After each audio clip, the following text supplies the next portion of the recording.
5 अक्टूबर उत्तरी सिक्किम अचानक बाढ़ अपडेट। उत्तरी सिक्किम में विनाशकारी अचानक बाढ़ ने विनाश के निशान छोड़ दिए हैं। लगातार बारिश के कारण झील के फटने से कम 14 लोगों की जान चली गई और 104 लोग लापता हैं।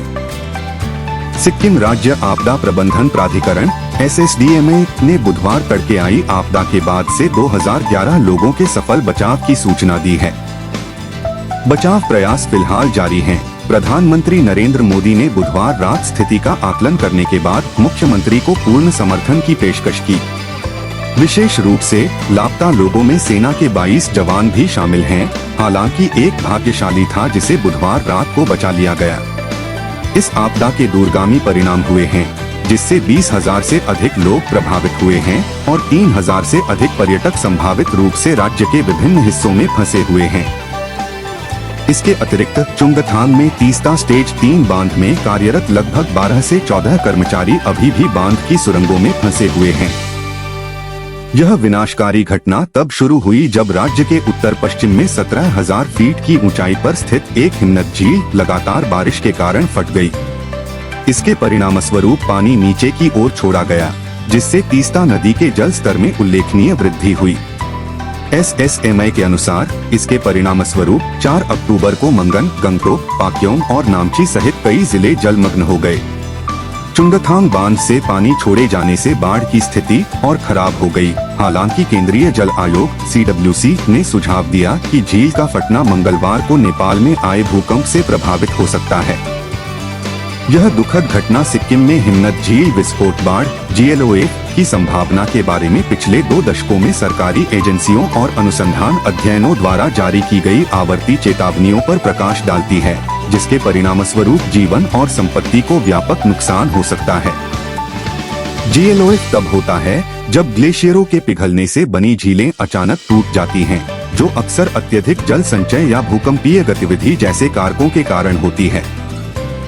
आने वाली अचानक बाढ़ प्रभावित क्षेत्र के लोगों के लिए अत्यधिक विनाशकारी और जीवन के लिए खतरा हो सकती है।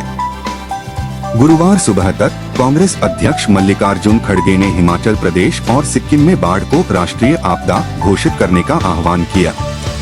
यह ध्यान रखना महत्वपूर्ण है कि राष्ट्रीय आपदाओं की कोई आधिकारिक रूप से परिभाषित श्रेणी नहीं है।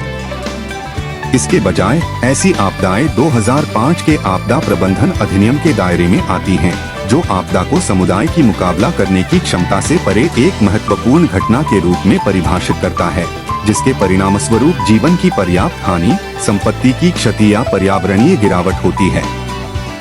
आपदा के प्रभाव की सीमा पर्याप्त है।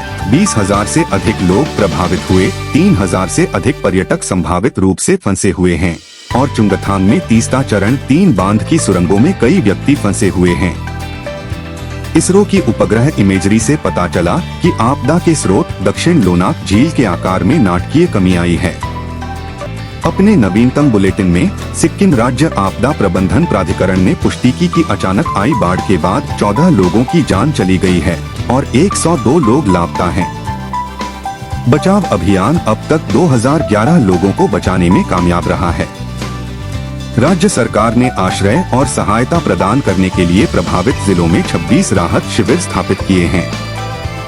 कांग्रेस प्रमुख मल्लिकार्जुन खड़गे ने राज्य को अधिक टिकाऊ तरीके से पुनर्निर्माण के लिए केंद्र और राज्य सरकारों के बीच सहयोगात्मक प्रयास का आह्वान किया। इस आपदा से कई जिलों में व्यापक क्षति हुई है। मंगन जिले में टूंग ब्रिज टूट गया है, फेडांग ब्रिज ढह गया है और कई घर बह गए हैं। विशेष रूप से चुंगथांग क्षेत्र को महत्वपूर्ण नुकसान हुआ है, जिसमें GREF क्रशर प्लांट और ओल्ड पुलिस बैरक भी शामिल है। गंगटोक में लोगों के घायल होने और बचाव कार्य जारी रहने की खबरें हैं।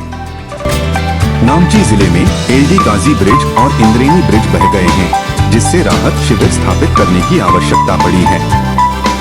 इसी तरह पाक्योंग जिले में भी लोगों के घायल होने और हताहत होने की सूचना मिली है, जिनमें सेना के जवान भी लापता हैं।